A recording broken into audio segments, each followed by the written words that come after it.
He invented the single most famous move in wrestling history. He terrified an entire generation of children without ever raising his voice above a whisper. But while he was controlling the audience with a python in the ring, he was losing control of his mind in a hotel room. He went from main eventing WrestleMania to smoking crack on a documentary film crew's camera. This is the story of Jake the Snake Roberts. How does a man who mastered the psychology of fear end up becoming his own worst nightmare? Aurelian Smith Jr. was born on May 30th, 1955 in Gainesville, Texas, under a star so black it seemed to swallow the light around it. His father was Aurelian Smith Sr., a colossus of a man known to the cheering crowds of the National Wrestling Alliance as Grizzly Smith. Standing 6 feet and 8 inches tall, Grizzly was a folk hero of the wrestling territories, a rugged, imposing giant who battled villains and protected the sanctity of the sport. But the gap between the public hero and the private man was a canyon filled with secrets. The most devastating secret was the conception of his son. As Jake would reveal decades later in a confession that shook the foundations of his own psyche, his mother was a child herself, merely 13 years old, when Grizzly Smith, a grown man, forced himself upon her. Jake Roberts was not born of love. He was born of statutory rape. He was living evidence of a felony, a breathing reminder of a sin his father wished to bury. From his very first breath, Aurelian Jr. was an inconvenience. He was an unwanted subplot in the grand chaotic narrative of Grizzly Smith's life. Yet, in the midst of this gothic southern tragedy, there was a brief, shining interlude of grace. For the first decade of his life, the young Aurelian was shielded from the full toxicity of his lineage. He was sent to live with his maternal grandmother. If you were to paint the landscape of Jake Roberts' soul, this period would be the only patch of green grass. His grandmother's house was a fortress of solitude and affection. It was a world of soft edges, where the air smelled of baking bread and old timber, not stale beer and violence. Here, Aurelian was not Grizzly's mistake. He was just a boy. He was allowed to be soft. He was allowed to dream.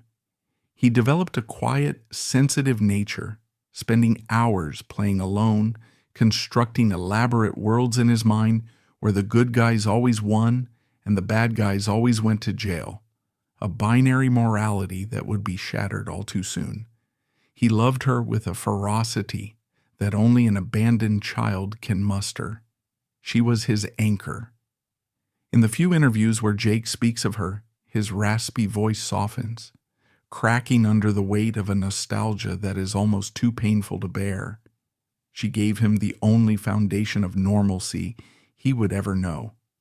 But in the cruel logic of the Smith family, happiness was viewed as a weakness to be exploited. In 1966, the sanctuary was breached. The reasons were lost to the grown-up machinations of custody battles and convenience, but the edict came down like a hammer. Aurelian was to leave his grandmother. He was to move in with his father, Grizzly, and his new stepmother, Marcia. He remembers the car ride. He remembers looking out the back window as his grandmother's house grew smaller and smaller, disappearing into the heat haze of the Texas horizon. He didn't know it then, but he was attending his own funeral. The boy who sat in the back seat would never truly arrive at the destination. Something else, something harder and colder, would have to take his place.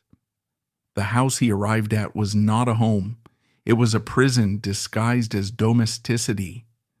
Grizzly Smith was still the towering figure of the wrestling world, a man who spent his life on the road, driving from town to town, soaking in the adoration of strangers. But when he was home, he was a ghost.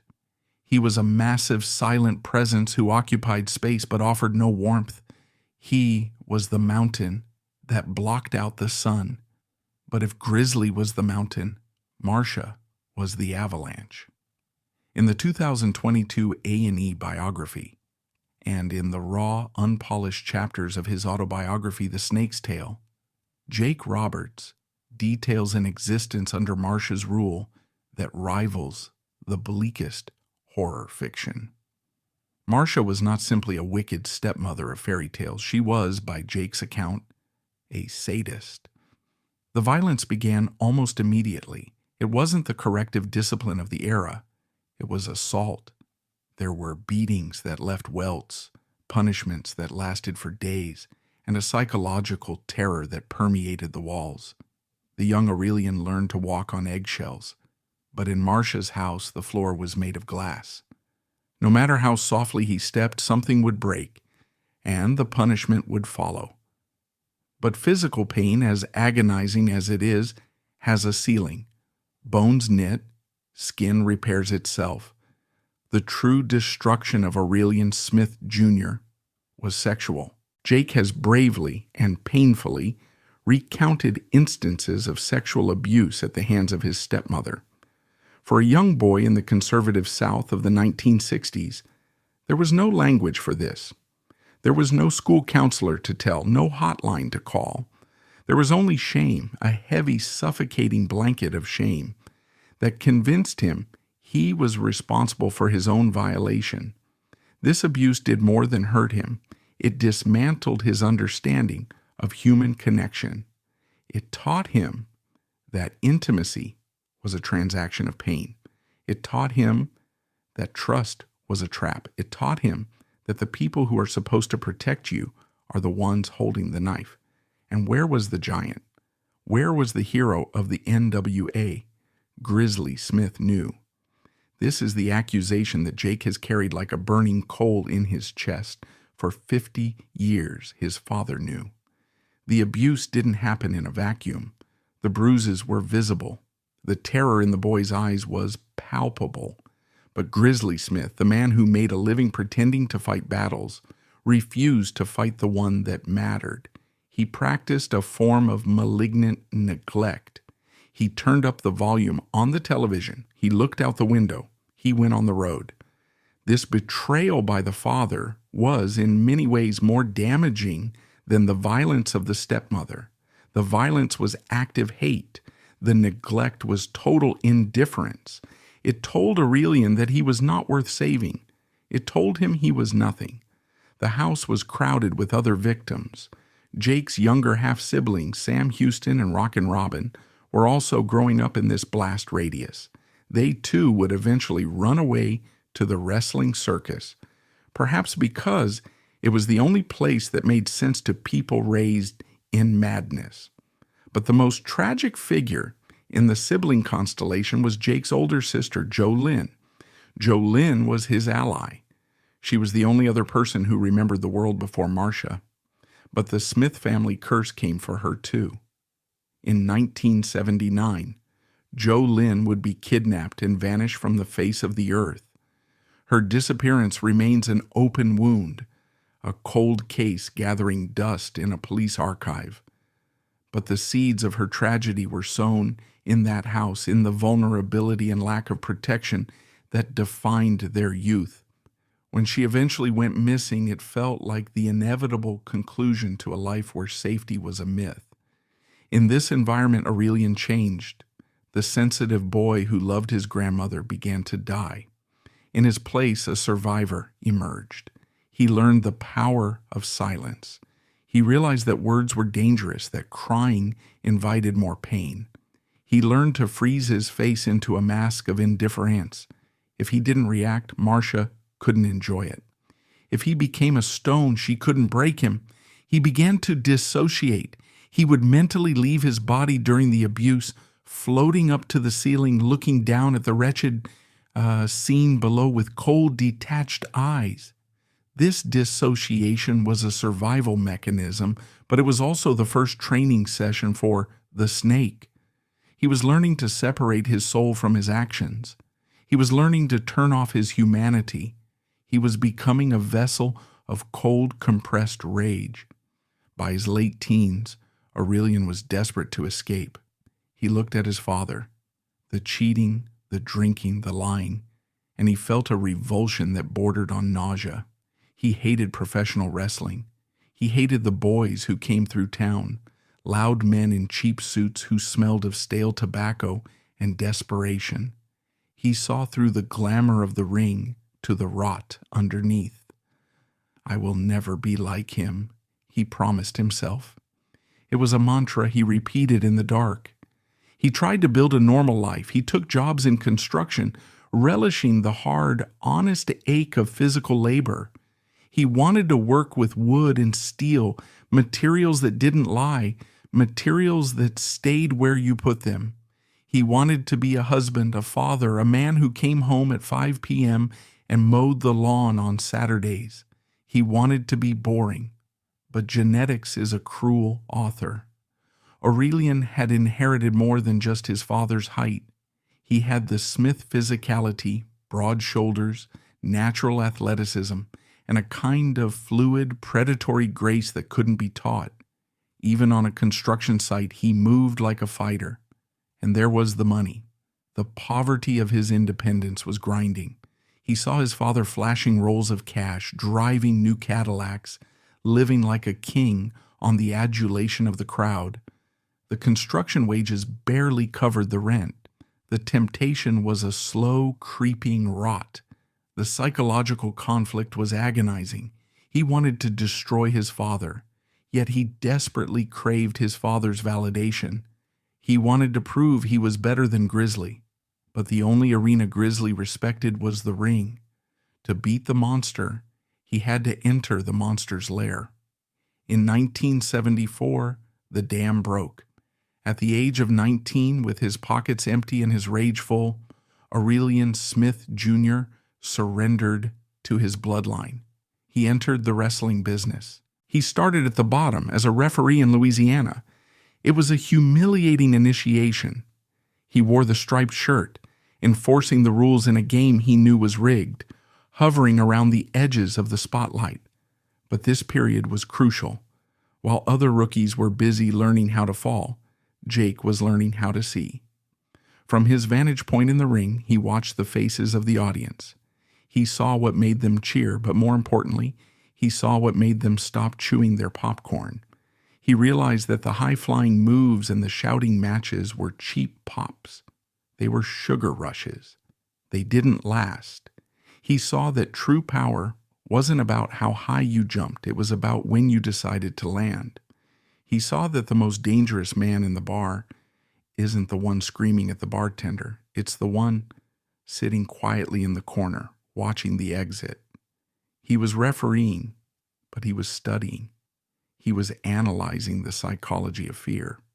He was beginning to understand that the ring was just a stage, and the real match was happening in the minds of the people in the third row. In 1975, he laced up the boots for real, but he refused to be Grizzly Smith Jr. He refused the nepotism that would have made his path easy. He wanted to kill the name Aurelian. He picked Jake because it sounded tough, like a fist hitting a table. He picked Roberts because it was nobody's name. It was a ghost name. He began wrestling in the Mid-South Territory, a brutal circuit run by cowboy Bill Watts. Mid-South was not for show ponies. It was for workhorses. The style was stiff, physical, and unforgiving. The fans there didn't want cartoons. They want violence. Jake was raw. He was green. He was getting by on instinct and anger. But the universe had one more cruel twist in store. One final act of violence to complete his transformation. It happened during a match against a technician named Bob Roop.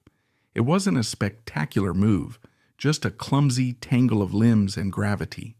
Roop's knee came down hard and fast, driving directly into Jake's throat.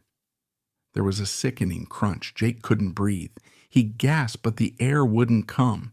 Panic, cold and primal, flooded his system. He rolled to the mat, clutching his neck, his eyes bulging. The cartilage in his larynx had been crushed. The delicate instrument of his voice was shattered. He spent weeks in recovery, the silence of his childhood returning to haunt him physically. The doctors were grim. The damage to his vocal cords was permanent. he would never be able to shout again. In the wrestling world of the 1970s, where promos were defined by the red-faced screaming of men like Dusty Rhodes and Billy Graham, a wrestler who couldn't yell was like a painter without a brush. It should have been a career-ending injury. But in the silence of his recovery, Jake found his greatest weapon. He realized that when you scream, people hear the noise, but they don't necessarily hear the words. Screaming is an act of desperation. Screaming says, "Look at me." But whispering says, "I have a secret." He realized that if he spoke in a low, raspy hiss, the audience would have to lean in. They would have to quiet down. They would have to focus entirely on him. It was a power move. By lowering his volume, he controlled the room. The voice that emerged from that injury, that sinister gravel-dragging on concrete rasp, became the voice of the snake. It was the voice of a man who had seen things in the dark that you didn't want to know about. It was the voice of the predator. Armed with his new voice and his growing cynicism, Jake hit the road. He became a journeyman, traveling through the territories of mid-Atlantic Georgia and Canada. This was the era of the boys. It was a lifestyle of relentless, grinding motion. You drove 300 miles, wrestled for 15 minutes, ate a greasy diner meal, slept for 4 hours in a motel that smelled of mildew, and did it all again the next day.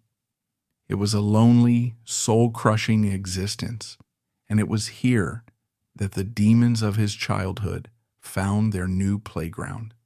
Jake had always sworn he wouldn't be like his father. He wouldn't drink. He wouldn't cheat. But the road wears you down. The physical pain of the matches, the bumps, the bruises, the unrecorded concussions was constant. He needed something to take the edge off. It started innocently enough, a few beers after the show to cool down, a joint to help him sleep. But Jake had the addict's chemistry. He didn't have an off switch. The relief he felt from the intoxication wasn't just physical, it was emotional. When he was high, he didn't think about Marcia. When he was drunk, he didn't care about Grizzly. The substances became his armor.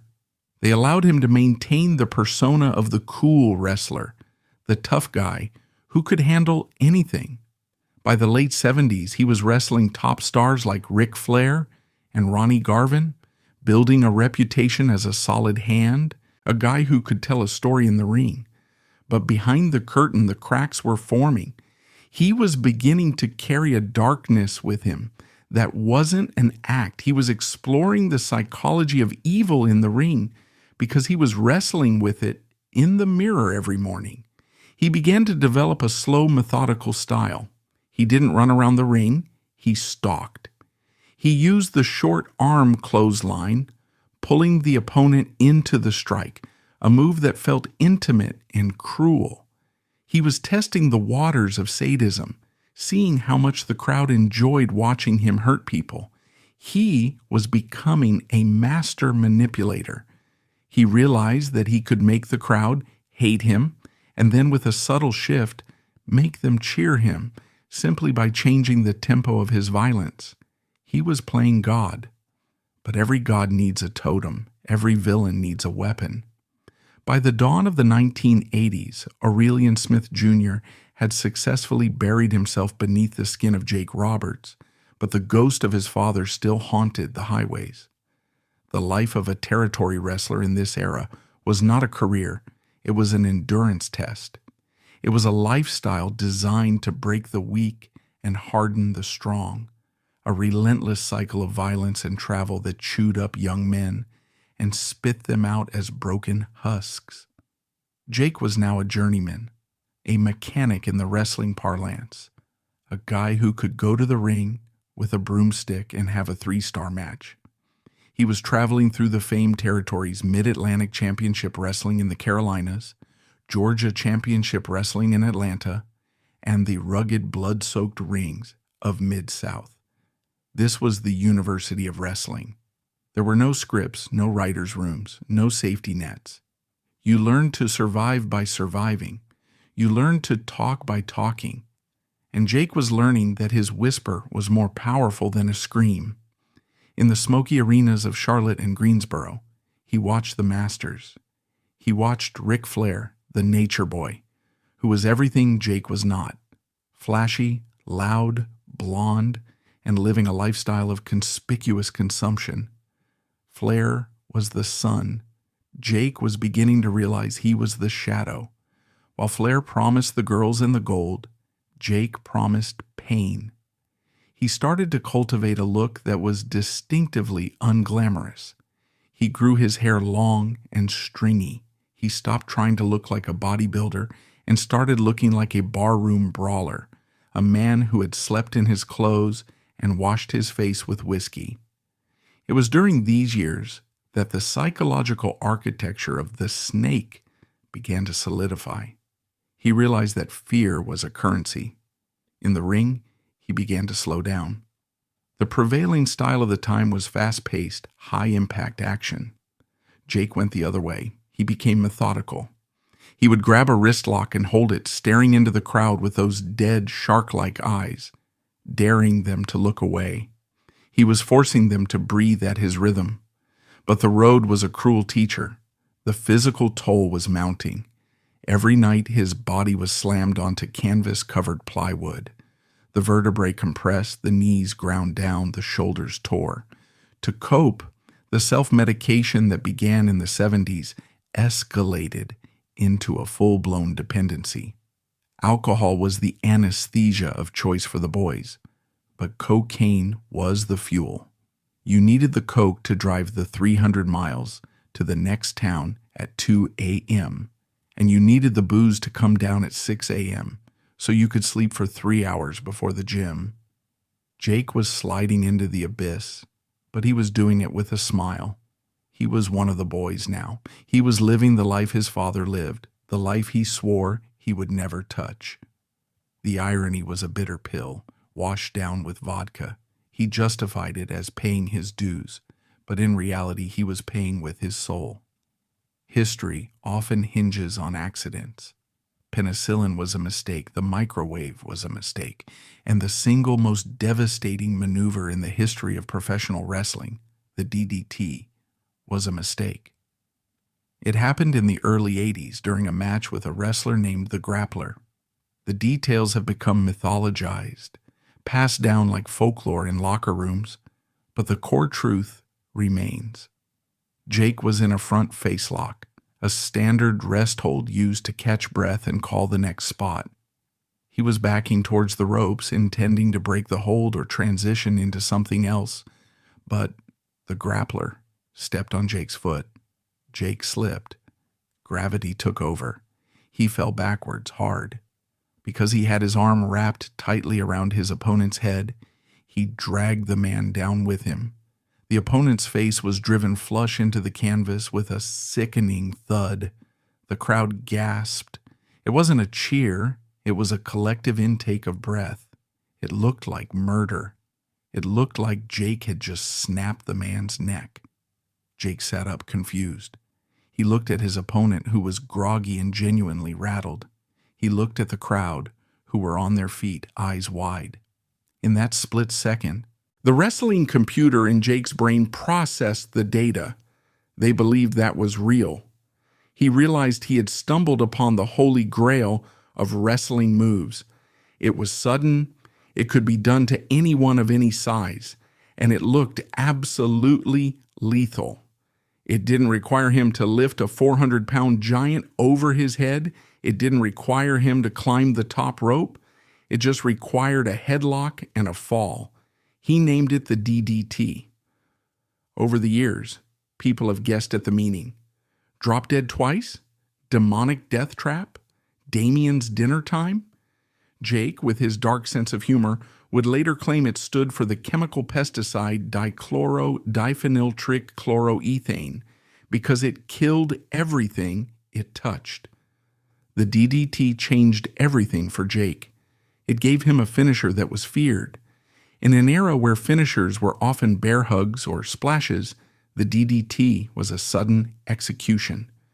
It fit his persona perfectly. It was a snake strike, out of nowhere, deadly and final. He began to build his matches around it. He didn't need to dominate the whole fight, he just needed one moment. This added a layer of tension to every match he wrestled. The audience knew that at any second bang, it could be over. He was no longer just a wrestler. He was an assassin with a loaded gun in his pocket. By 1985, the wrestling landscape was shifting tectonically. Vince McMahon, the ambitious son of a promoter in the Northeast, was systematically destroying the territorial system. He was buying up talent, securing national television slots, and turning the World Wrestling Federation into a global pop culture phenomenon. He was building a brand based on superheroes, Hulk Hogan, Macho Man Randy Savage, the Ultimate Warrior. It was a world of bright colors, rock and roll, and clear-cut morality. He needed a villain, but not just a brute. He needed a villain who could stand toe-to-toe with his superheroes and make the audience doubt the outcome. He needed darkness to balance the blinding light of Hulkamania. Jake Roberts got the call. He arrived in the WWF in March 1986. He was 30 years old, entering his physical prime, but possessing the eyes of a man who had lived 100 years. When he met with Vince McMahon, the contrast was stark. McMahon was a suit-wearing promoter who spoke in exclamation points. Jake was a whisper in denim. McMahon saw the potential immediately. He saw the psychology. He saw the DDT, but he wanted more. He wanted a gimmick that would pop on Saturday morning television. The idea of the snake was born. It wasn't just a prop, it was an extension of Jake's nihilism. A snake is a reptile. It has no loyalty. It has no love. It operates on pure instinct. It is cold-blooded. It was the perfect avatar for Jake Roberts. They gave him a Burmese python. He named it Damien. Jake had no experience with snakes. In fact, like most people, he had a healthy primal fear of them. But he was an actor committed to the role. He learned to handle the beast. He learned that if he remained calm, the snake remained calm. He learned that the snake, much like the audience, responded to his pulse. His debut was a revelation. In a landscape of screaming maniacs, Jake Roberts walked to the ring with a slow, languid stride. His music was a synth-heavy, ominous pulse that sounded like a heartbeat in a horror movie. He carried a burlap sack. He didn't run to the ring. He prowled. He didn't scream at the camera. He looked into the lens and whispered poetry about pain. "Trust me," he would say, a lie wrapped in velvet. The impact was immediate. The WWF audience, accustomed to cartoon villains, didn't know how to process him. He was scary in a way that felt unsafe. He didn't feel like part of the show. He felt like an intruder who might actually hurt someone. The psychological warfare of Jake the Snake Roberts in 1986 was unlike anything the business had seen. He was the first cerebral heel. He didn't beat you because he was stronger. He beat you because he was smarter and because he was willing to go to places you weren't. The Python, Damien, became the most popular valet in the company. After hitting the DDT, Jake would unleash the snake. He would drape the massive, slithering reptile over the unconscious body of his opponent. The visual was biblical. It tapped into a deep ancestral fear. The sight of the snake coiling around a helpless man's neck sent children crying to their parents and made adults shudder. It was humiliation and terror combined. But for Jake, the snake was also a burden. Traveling with a 15-foot python in the 1980s was a logistical nightmare. He dragged that heavy sack through airports, hotels, and rental cars. The snake was a living thing that required heat, food, and care. It was also a massive liability.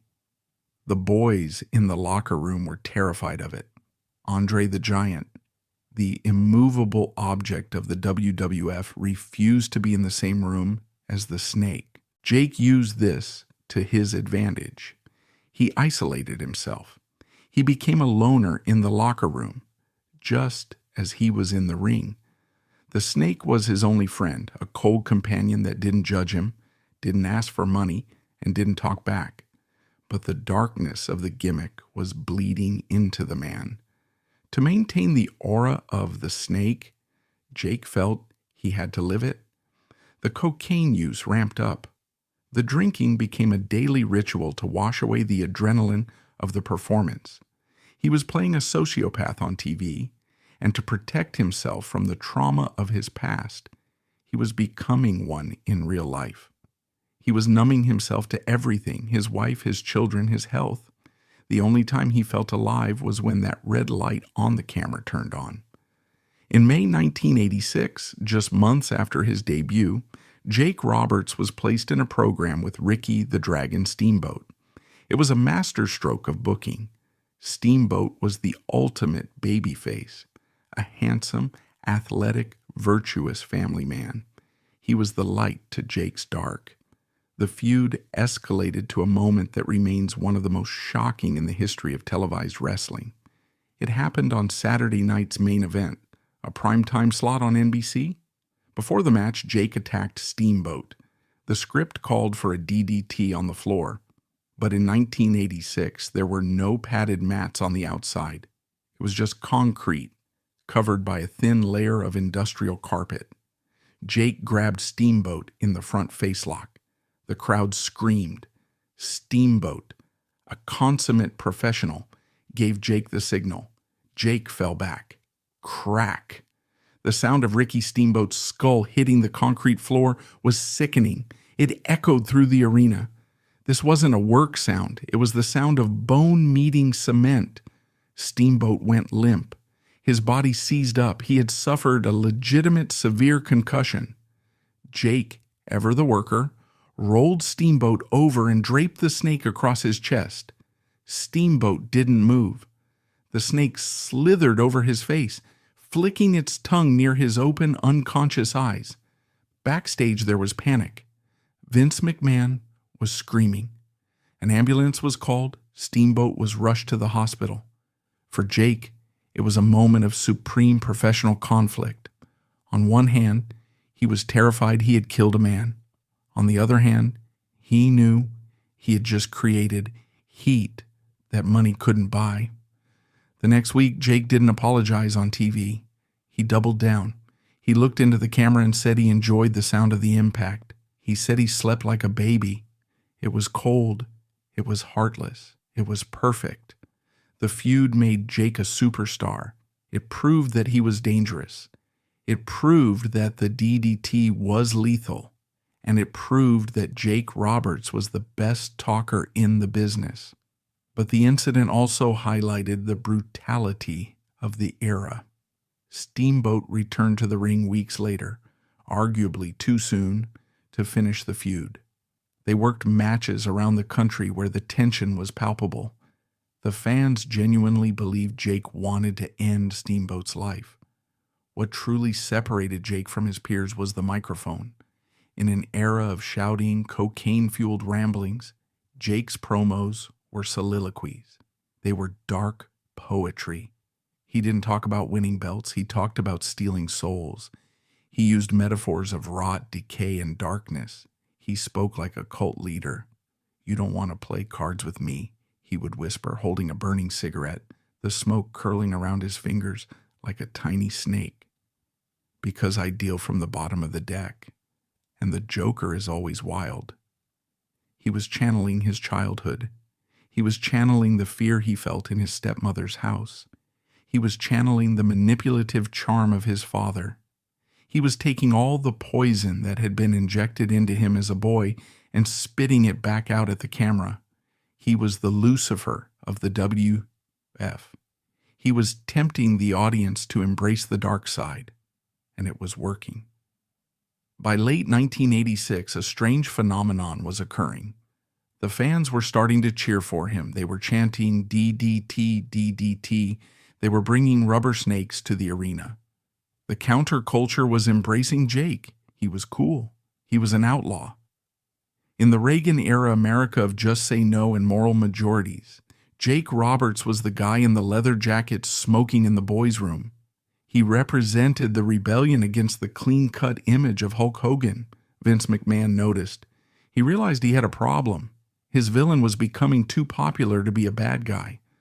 To capitalize on Jake's mic skills, the WWF gave him his own talk segment, The Snake Pit.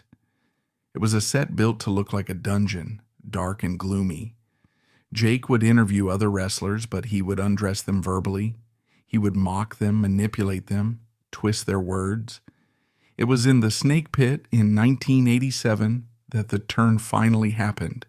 The Honky Tonk Man, an Elvis impersonator character who was a cowardly heel, was the guest. Jake, who was still technically a bad guy, but leaning towards the light, was confronting him. Honky Tonk Man attacked Jake from behind with a guitar. The guitar shattered over Jake's neck. The crowd exploded.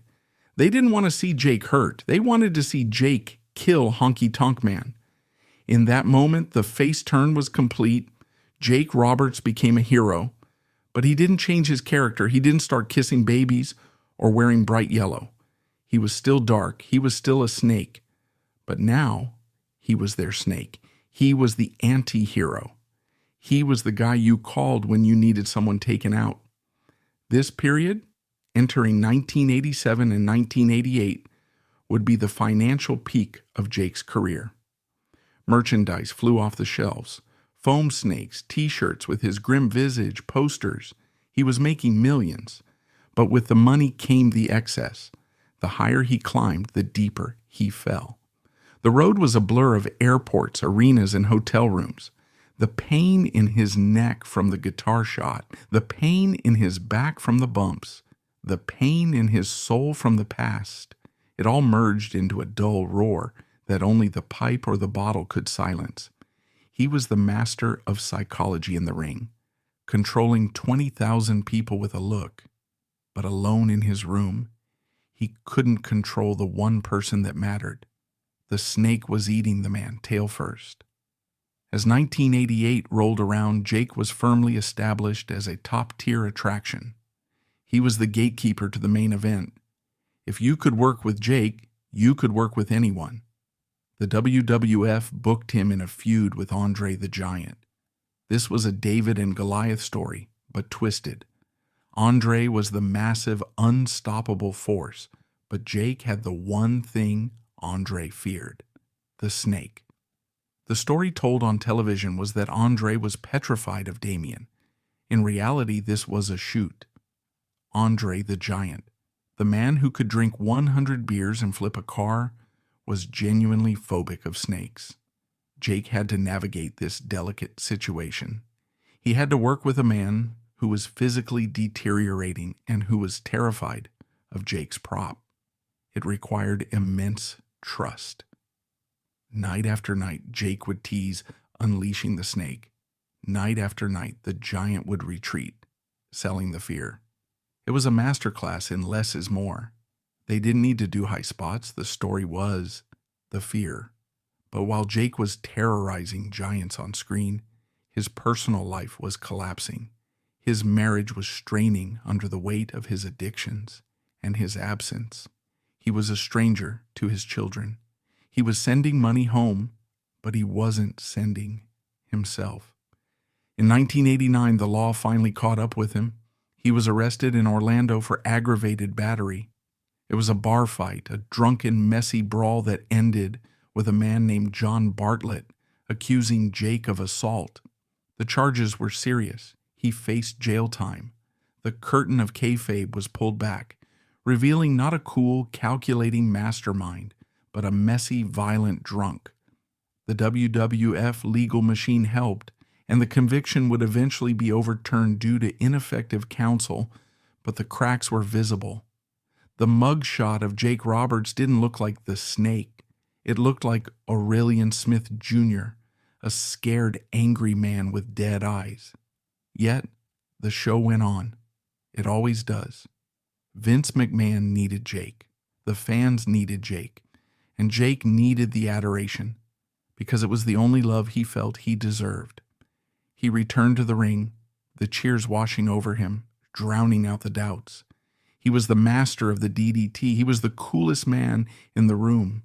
But as the 80s closed and the 90s approached, the darkness was gathering.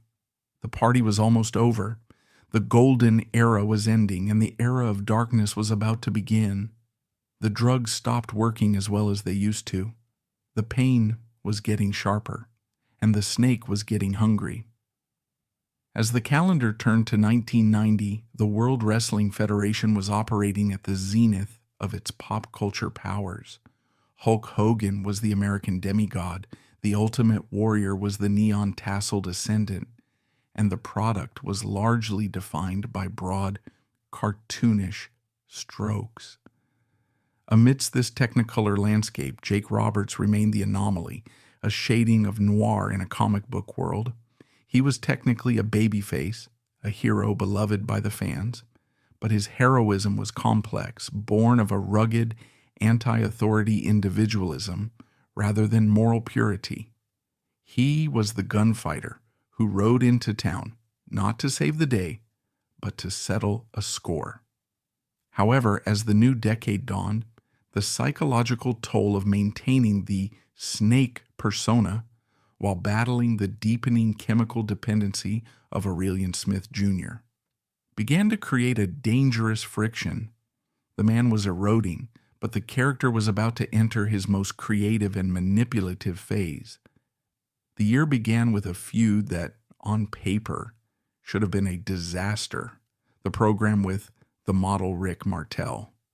Martel, an arrogant, perfume-spraying narcissist, blinded Jake with his cologne, arrogance, during a segment on television. What followed was a masterclass in nonverbal storytelling that only Jake Roberts could have orchestrated.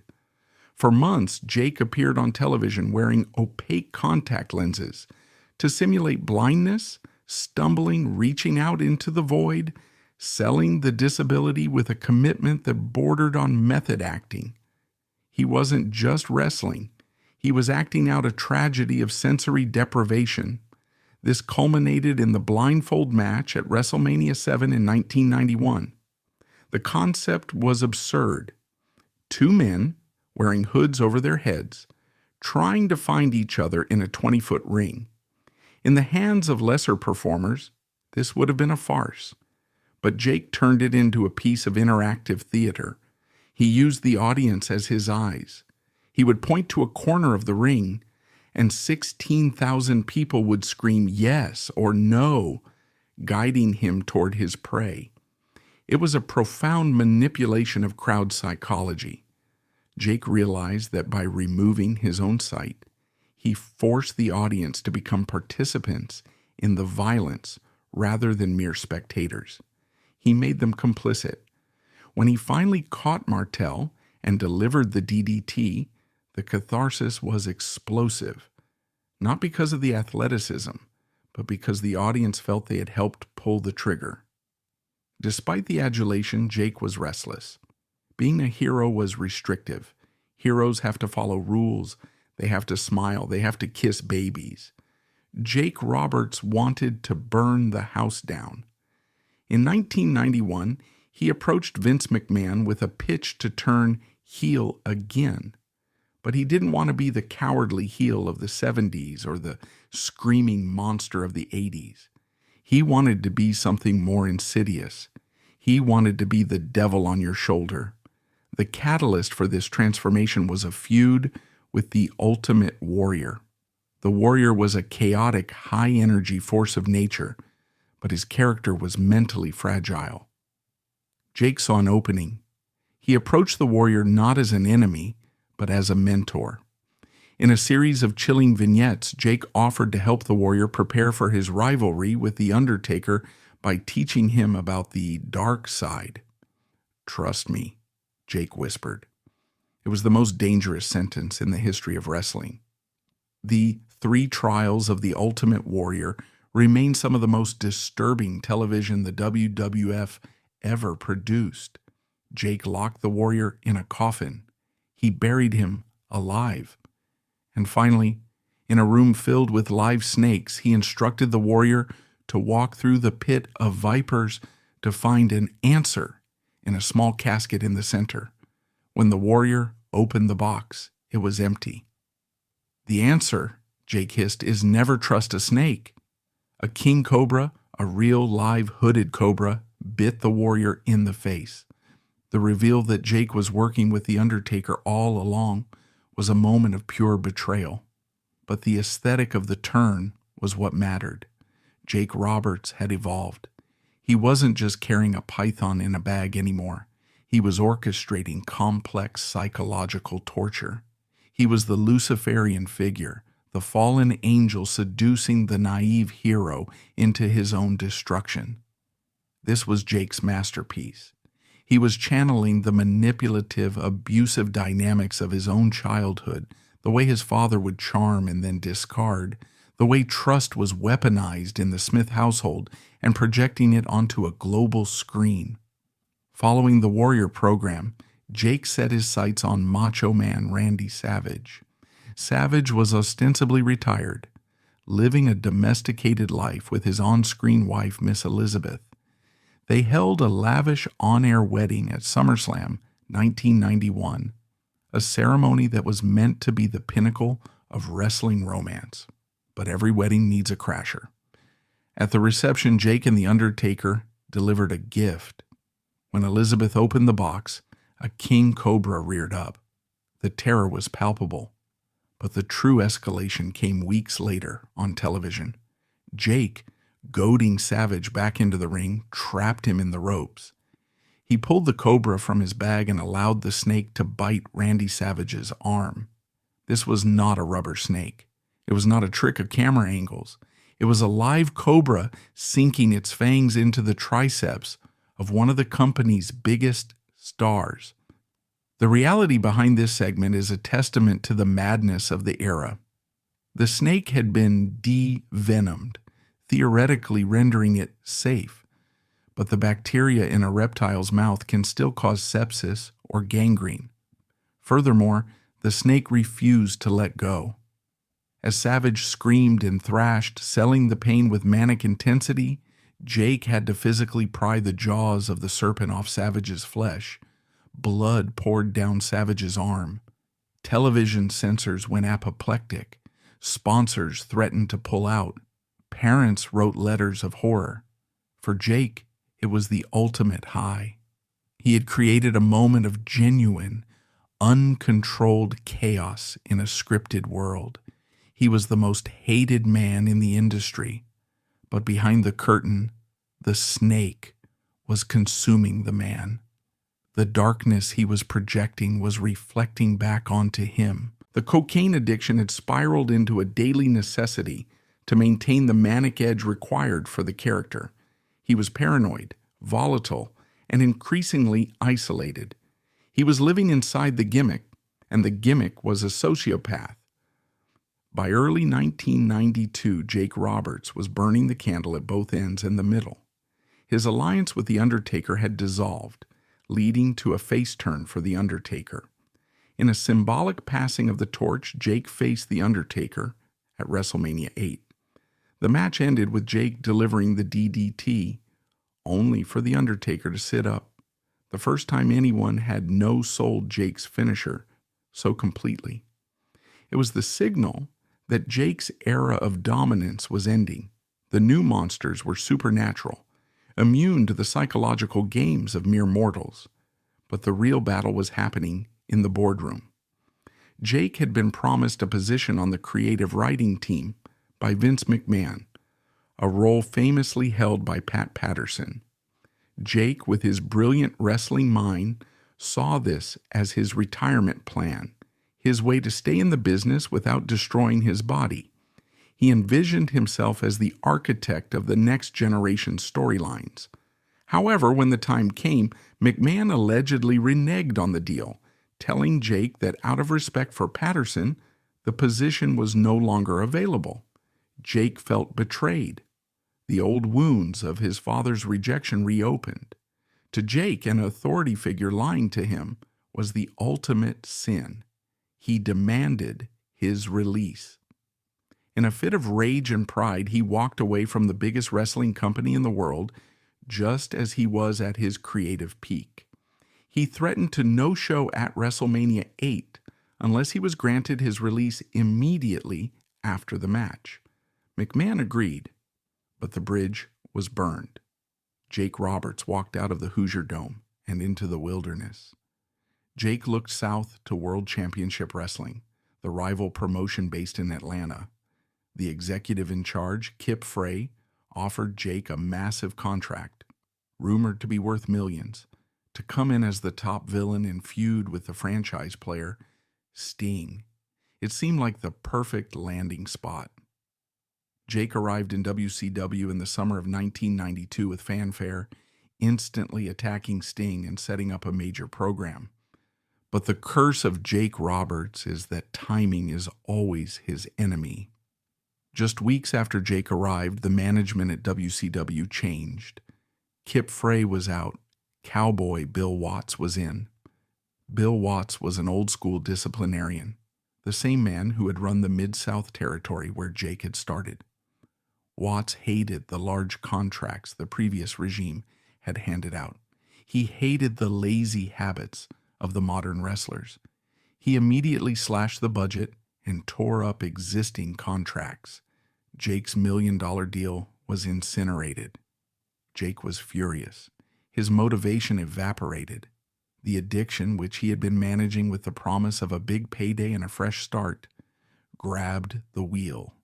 The storyline with Sting, which should have been a psychological masterpiece, devolved into a campy, confusing mess.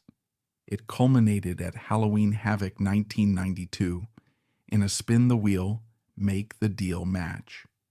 The wheel landed on a coal miner's glove match, an archaic, ridiculous stipulation that belonged in the 1970s, not the 90s. The match was a disaster. Jake, visibly out of shape and seemingly uninterested, wrestled a clumsy, forgettable bout with Sting. He was bitten by his own snake during a mishap in the match setup, though the cameras missed the best angle. It was a humiliating end to what should have been a legendary run. He left WCW shortly after, his reputation in tatters, his bank account draining, and his demons laughing. With the doors to the WWF and WCW closed, Jake drifted into the international circuit. He landed in the Hawaii in Mexico. The Mexican wrestling culture is vibrant and passionate, but for Jake, it was a descent into a lawless frontier where the drugs were cheap and readily available. He entered a high-profile feud with Conan, the biggest star in Mexico. The culminating match was a luchas de apuestas, hair versus hair. At Triple Mania the One in 1993, in front of nearly 50,000 screaming fans in Mexico City, Jake Roberts lost. Having his head shaved was a profound humiliation for a man who had used his long, stringy hair as part of his mystique. As the razor buzzed over his scalp, stripping away the mane of the snake, it felt like a stripping of his power. He looked old. He looked bloated. The sharp, dangerous features of the 1980s were softening under layers of alcohol bloat and water retention. He was adrift. The structure of the major corporate wrestling companies, restrictive as it was, had provided some guardrails. In the independent scene and overseas, there were no drug tests, no schedules, no one to tell him no. He began to miss bookings. He began to show up to arenas in conditions that frightened the promoters. The word on the street was out. Jake Roberts is a liability. Jake Roberts is a junkie. By 1994, Jake found himself in Smoky Mountain Wrestling, a regional promotion run by Jim Cornette. It was a throwback to the territory days. Small towns, passionate fans, simple storylines. For a brief moment, it seemed like Jake might find his footing. He cut incredible promos, his voice now a ragged growl that sounded like tires on gravel. He won the SMW Heavyweight Championship. He showed flashes of the old brilliance, proving that the mind was still sharp even if the body was failing. But the shadow was too long. It was during this period that the nature of his addiction shifted. Alcohol had always been the foundation, and cocaine the accelerant. But now, crack cocaine entered the picture. Crack is a jealous mistress. It demands everything. It took his dignity. It took his reliability. It took his desire to perform. He was no longer wrestling to build a legacy. He was wrestling to feed the pipe. He would take bookings for cash in hand, wrestle for 10 minutes, and disappear into the night to find a dealer. He was becoming a ghost story that wrestlers told in the locker room, a cautionary tale of what happens when you stare too long into the abyss. The tragedies of his personal life were mounting. His second marriage was collapsing. His relationship with his children was non-existent. He was repeating the sins of Grizzly Smith, abandoning his own offspring to the chaos of the world while he chased the dragon. The cycle of trauma was completing its revolution. The boy who hated his father had become him, only with a different poison in his veins. As the mid-90s approached, Jake Roberts was essentially considered dead by the industry. The wrestling world was moving on. The new generation was here. Smaller, faster, athletic wrestlers like Shawn Michaels and Bret Hart were redefining the sport. There was no place for a washed-up, slow-moving heavyweight with a snake and a drug problem. But Jake has a survival instinct that defies logic. Just when the dirt was being shoveled onto his career, a phone call would come, a chance for redemption, a chance to prove that the snake still had venom. But redemption is a dangerous thing if you aren't ready for it. And Jake Roberts was about to find out that the light at the end of the tunnel was actually an oncoming train. In the winter of 1996, a rumor began to circulate through the wrestling hotlines and newsletters. It was a whisper that seemed too good to be true, or perhaps too disastrous to be real. Jake Roberts was clean. Jake Roberts was sober. And Jake Roberts was coming back to the World Wrestling Federation. The landscape of the WWF had changed dramatically since his departure in 1992. The cartoon era of Hulk Hogan was dead. The company was in a transition period, struggling against the rising tide of WCW. Vince McMahon needed stars with name recognition to anchor a roster of younger, unproven talent like Stone Cold Steve Austin and Triple H. He needed a legend. At the Royal Rumble in January 1996, the buzzer sounded for entrant number 7. The familiar, ominous synth beat kicked in. The crowd in Fresno, California erupted. It was a sound of genuine affection, a welcome home for a wayward uncle. Jake walked out. He looked different. The long, stringy hair was thinner. His face was lined with the geography of his addiction. He was heavier, moving with a stiffness that betrayed the miles on his odometer. But his eyes were clear. He was carrying a massive albino python named Revelations. The symbolism was heavy-handed but effective. The darkness had been shed, and the light had returned. This was not the snake of old. This was Jake Roberts, the man of God. He had found religion during his time away, a common refuge for addicts clinging to a life raft in a stormy sea. He carried the Bible to the ring. He preached redemption. He told the fans that he had walked through the valley of the shadow of death and come out the other side. For a few months, it felt like a triumph. He was working with the younger talent, teaching them psychology, helping to build the next generation. At WrestleMania 12, he wrestled Camp Cornette in a 6-man tag match. He was back on the grandest stage. He was making good money. He was staying sober. But the wrestling business is a cruel satirist. It doesn't just exploit your strengths, it exploits your weaknesses. Vince McMahon saw a man trying to save his soul, but he also saw a storyline. In the summer of 1996, the creative team placed Jake in a feud with Jerry the King Lawler. Lawler was the ultimate antagonist, sharp-witted, cruel, and willing to say anything to get a reaction. The storyline they wrote was breathtaking in its cynicism. Instead of respecting Jake's fragile sobriety, they decided to weaponize it. Lawler began to mock Jake's alcoholism on national television. He brought bottles of Jim Beam to the ring. He made jokes about Jake's liver. He laughed at the idea of Jake being saved. It was the Attitude Era in its embryonic stage, shocking, edgy, and blurring the lines between fiction and reality. But for Jake, the line didn't exist. He was being asked to go out every night and relive his darkest traumas for applause. The climax of the humiliation came at SummerSlam 1996.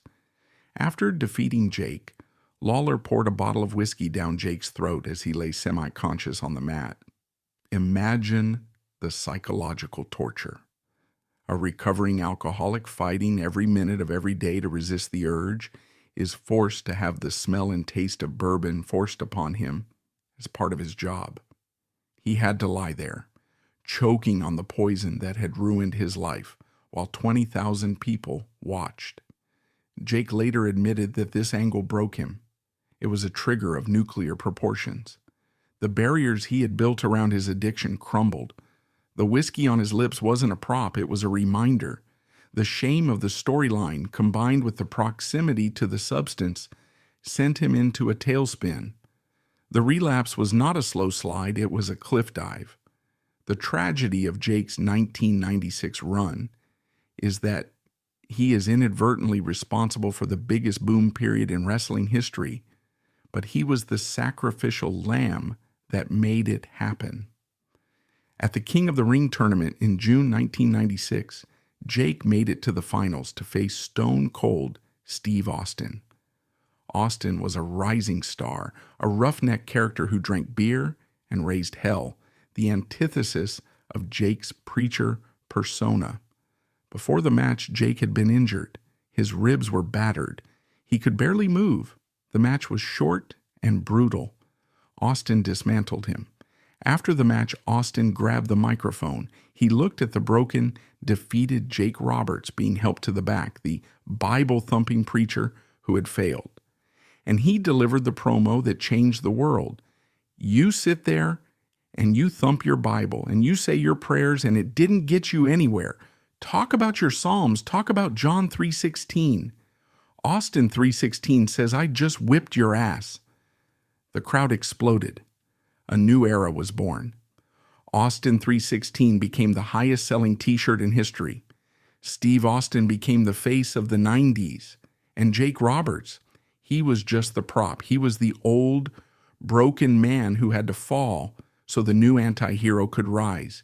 He was the ghost of the wrestling past being exorcised by the wrestling future. Following the tournament, Jake's behavior became erratic. The relapse triggered by the Lawler feud took hold. He began missing dates. He was visibly intoxicated at shows. The born-again Christian was gone, replaced by the bitter, hurting addict. In early 1997, the end came. He was booked to appear at a major show during WrestleMania 13 weekend. He didn't show up. The WWF, having no patience for the liability he had become, fired him. The redemption arc was over. The snake had eaten its own tail. Adrift again, Jake found himself in the land of extremes. Extreme Championship Wrestling, run by the mad genius Paul Heyman, was the counterculture alternative to the WWF. It was violent, bloody, and catered to a bloodthirsty adult audience.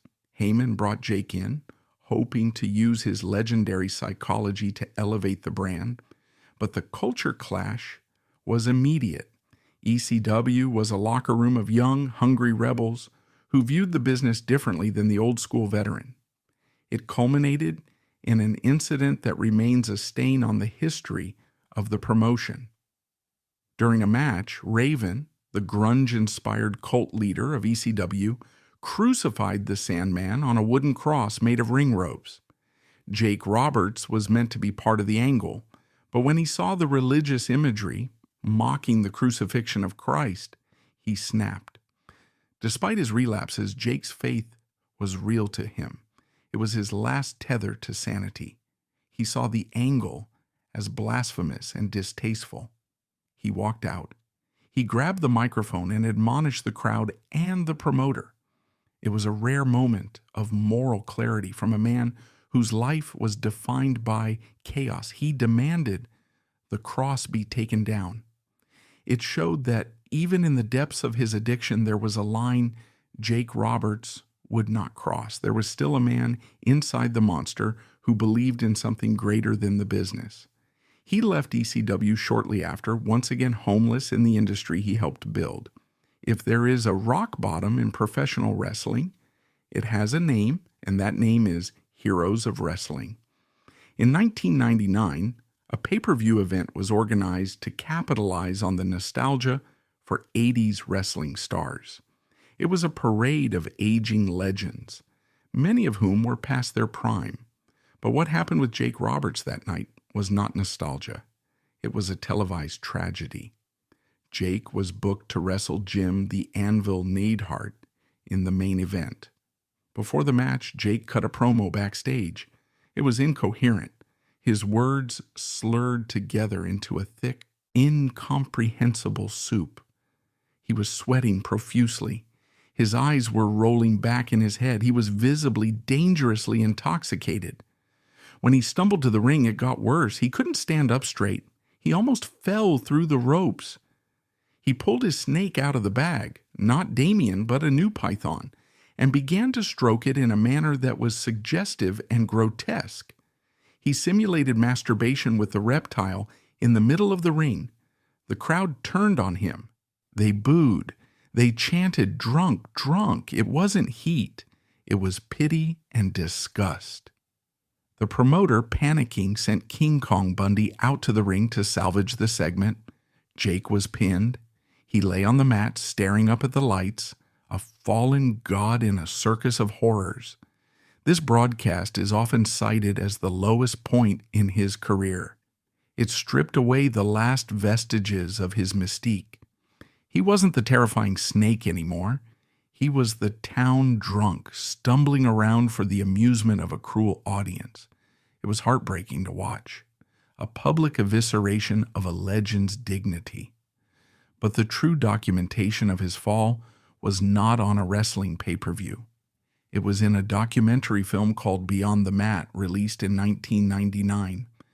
Directed by Barry Blaustein, the film sought to show the real lives of wrestlers. Blaustein followed 3 subjects: Mick Foley, Terry Funk, and Jake Roberts.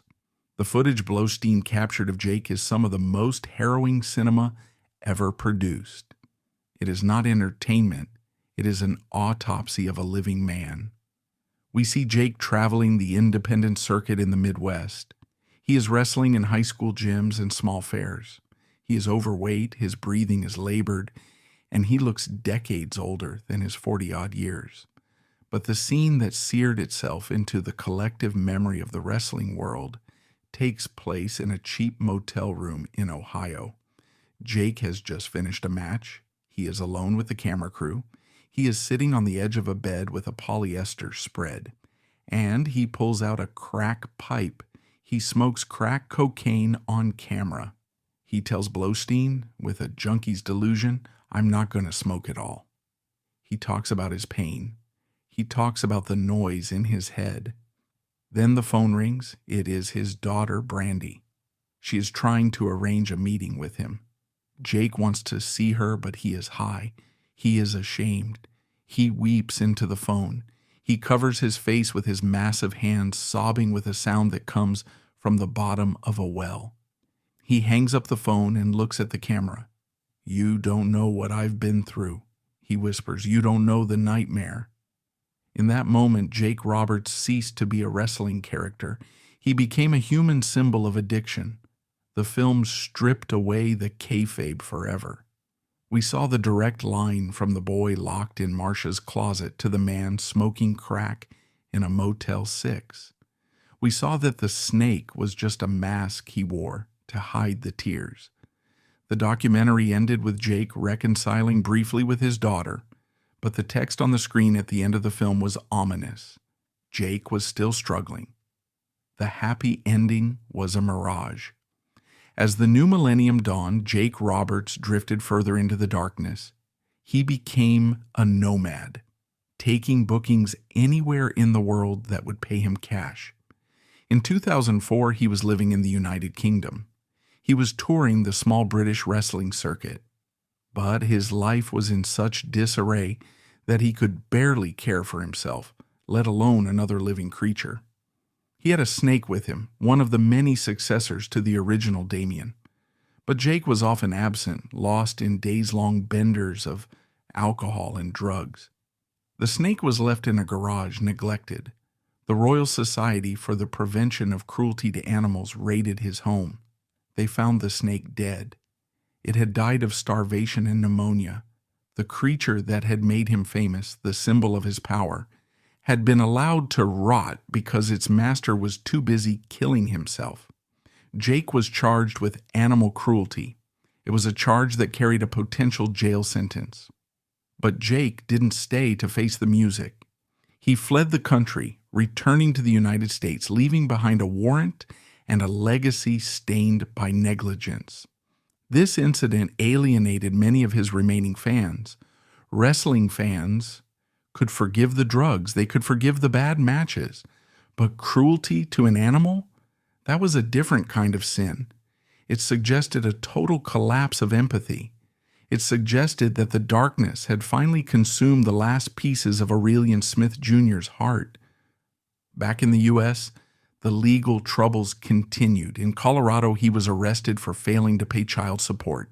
He owed tens of thousands of dollars. He was a father to multiple children by different women, but he was a father in name only. He was a ghost who occasionally sent a check, but more often sent nothing. In 2004, he was arrested again in Florida for possession of cocaine. The police report noted that he had a quantity indicative of intent to distribute. Though he pleaded down to a lesser charge, he was circling the drain. The wrestling world had written his obituary. Every time the phone rang in the offices of WWE or the wrestling newsletters, people expected it to be the news: Jake Roberts is dead. He was living in a state of slow-motion suicide. He had survived the 70s, the 80s, and the 90s, but nobody expected him to survive the 2000s. He was a relic, a bloated, wheezing reminder of a bygone era. He was the man who had it all: the looks, the talent, the mind, the money, and had thrown it all into a crack pipe. Why? This is the question that haunts the story of Jake Roberts. Why couldn't he stop? To answer that, we have to look back at the beginning. Addiction is not just about the substance. It is about the silence. It is about silencing the voice in your head that tells you you are worthless. For Jake, that voice sounded like Marcia. It sounded like Grizzly. Every time he achieved success, the voice got louder. You don't deserve this. You are trash. You are your father's mistake. The drugs were the only thing that turned the volume down.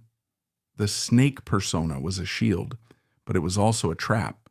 To be the snake, he had to be cold. He had to be isolated. He had to be paranoid. The character fed the addiction, and the addiction fed the character. It was a symbiotic relationship of destruction. By the mid-2000s, Jake Roberts was not living. He was existing. He was waiting for the end. He had pushed away everyone who ever loved him. He was alone in the dark just as he had been as a boy, but the universe wasn't done with him yet. The final chapter of his tragedy had been written, but the epilogue, the resurrection, was waiting in a place he least expected. It was waiting in a yoga studio in Georgia, in the hands of a man who refused to believe that the snake was dead. By 2005, Jake the Snake Roberts had become a specter. The wrestling world had largely moved on, evolving into a polished, high-definition product led by youthful superstars like John Cena and Batista.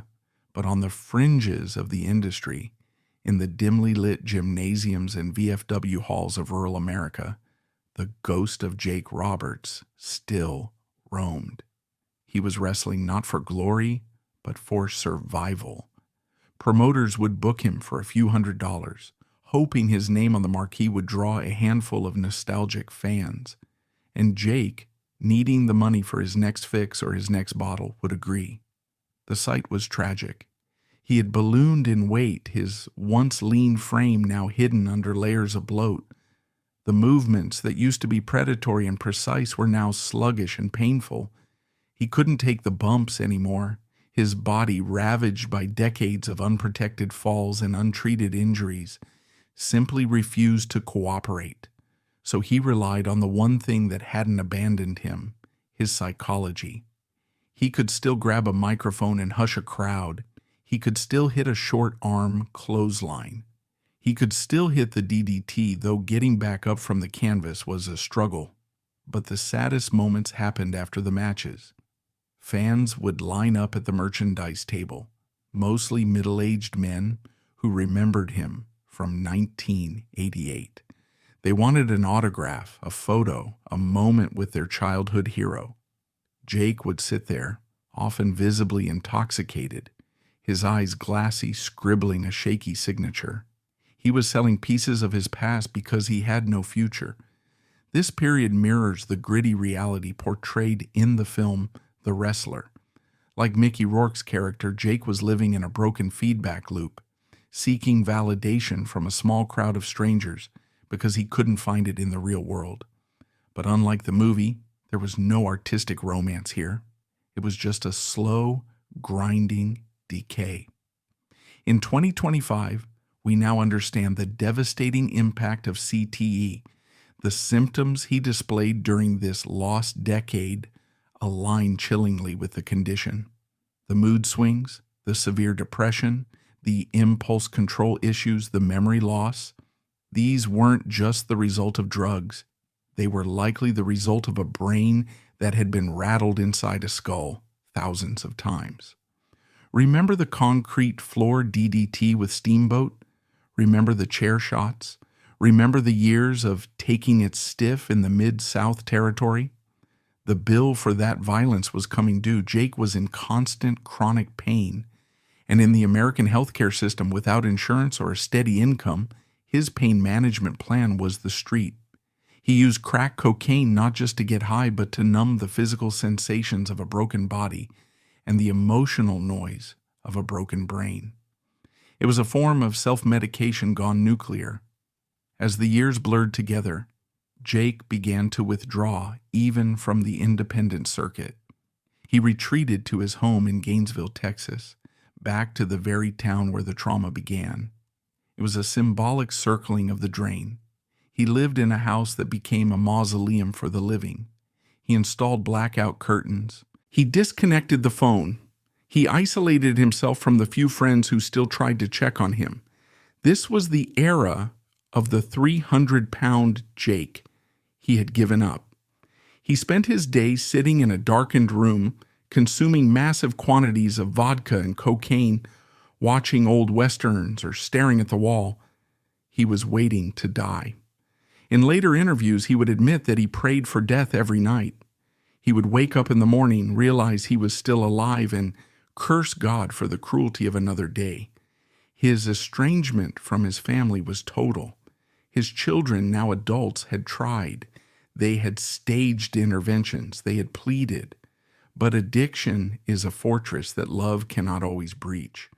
To protect themselves from the chaos of his life, they had to cut ties. Jake was a grandfather now, but he was a stranger to his grandchildren. A scary story told in hushed tones rather than a beloved patriarch. The wrestling world had also written him off. When his name came up in conversation, it was usually in the past tense. Remember Jake Roberts? What a waste. He had become the industry's ultimate cautionary tale, the "don't let this happen to you" example given to rookies at the Performance Center. The cruelty of the modern age is that tragedy is often live-streamed. During this period, the internet wrestling community would frequently circulate rumors of his death. R.I.P. Jake Roberts would trend on forums every few months. When he did make rare public appearances at conventions, Photos would surface online. They showed a man who looked like he was melting. His face was puffy and gray. His hair was a wild, thinning mess. He looked like a homeless man who had stumbled into a wrestling convention. The comments section was brutal. People mocked his appearance. They made jokes about his addiction. They didn't see a human being in crisis. They saw a meme. This digital mockery only deepened his shame and fueled his isolation. He felt that the world wanted him dead, so he was obliging them, one bottle at a time. By 2012, Jake Roberts was at the terminal station. His bank account was empty. His body was failing. His spirit was crushed. He had resigned himself to the fact that he would die alone in that house in Texas, likely to be found days or weeks later. It was the Grizzly Smith legacy coming to fruition. He believed he was destined to rot, just like the family tree suggested. But fate is strange. Just as he was preparing for the final act, a ghost from his past reached out. Diamond Dallas Page was a wrestler who owed his career to Jake. In the 90s, Jake had mentored DDP, teaching him the psychology of the ring when others dismissed him as too old to start wrestling. DDP had never forgotten that kindness. DDP had retired and reinvented himself as a fitness guru. He had developed DDP Yoga, a program combining yoga, calisthenics, and rehabilitation techniques. He had successfully used it to help Arthur Borman, a disabled veteran, learn to walk again. DDP was looking for his next challenge. He wanted to prove that his program could save anyone, and he knew that Jake Roberts was the ultimate impossible case. DDP got Jake's number. He called. Jake didn't want to answer. He didn't want to be saved. He was embarrassed. He didn't want DDP, the positive, high-energy, successful DDP, to see the wreckage of his life. But DDP was persistent. He didn't preach. He didn't judge. He simply said, "Jake, I can help you, but you have to want it." Jake lied. He said he wanted it. In reality, he just wanted DDP to leave him alone, or perhaps he wanted a free trip to Atlanta to con DDP out of some money before disappearing again. The addict's brain is always scheming, but somewhere, deep beneath the layers of crack smoke and vodka fumes, a tiny spark of Aurelian Smith Jr. was still flickering. The boy who wanted to be an architect, the boy who loved his grandmother, he was still in there, screaming for help. DDP made an offer. "Move into my house, my accountability crib in Atlanta. I will feed you. I will train you. I will help you. But if you drink, if you use drugs, you are out on the street. Zero tolerance." It was a terrifying proposition. For a man who hadn't been sober for a single day in decades, the idea of total abstinence was like asking him to hold his breath for a month. But Jake looked around his dark house. He looked at the empty bottles. He looked at the mirror and saw a monster. He realized he had two choices: stay in Texas and die within the year, or get on the plane to Atlanta and maybe, just maybe, live. He chose the plane. When he arrived in Atlanta in October 2012, he was a medical disaster. He weighed over 300 pounds. He couldn't walk without being winded. His shoulder was frozen. His knees were shot. DDP filmed everything. He wanted to document the process. The early footage is hard to watch. Jake is cynical, angry, and physically broken. He struggles to get down to the floor to do a simple stretch. He struggles to get back up. He is coughing constantly, the early signs of the COPD that would plague his later years. But this was the turning point. This was the moment the narrative shifted from a tragedy to a thriller. The snake was about to shed its skin one last time. The house in Atlanta wasn't just a gym. It was a rehabilitation center for the soul. DDP didn't just attack the fat, he attacked the trauma. He forced Jake to talk. He forced him to confront the memories of Marcia. He forced him to confront the guilt of abandoning his own children. It was ugly. There were screaming matches. There were days when Jake packed his bags and threatened to leave. But DDP stood firm. He was the stubborn force of positivity that Jake had never had. And slowly, miraculously, the fog began to lift. The weight started to drop. 10 pounds, 20 pounds, 50 pounds. As the physical weight left, the emotional weight seemed to lighten too.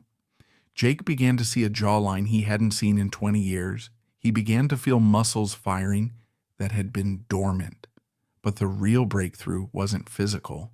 It was the moment Jake realized that he didn't have to be the snake anymore. He could just be Jake. He could be Aurelian. This period, from late 2012 into 2013, was the crucible. It was the fight of his life. It was harder than any steel cage match, harder than any feud with The Undertaker. He was fighting his own biology, and the world was watching. DDP posted updates on YouTube. The fans who had mocked him just months before began to rally. They saw the struggle. They saw the vulnerability. The comments section changed from RIP to "You can do it, Jake."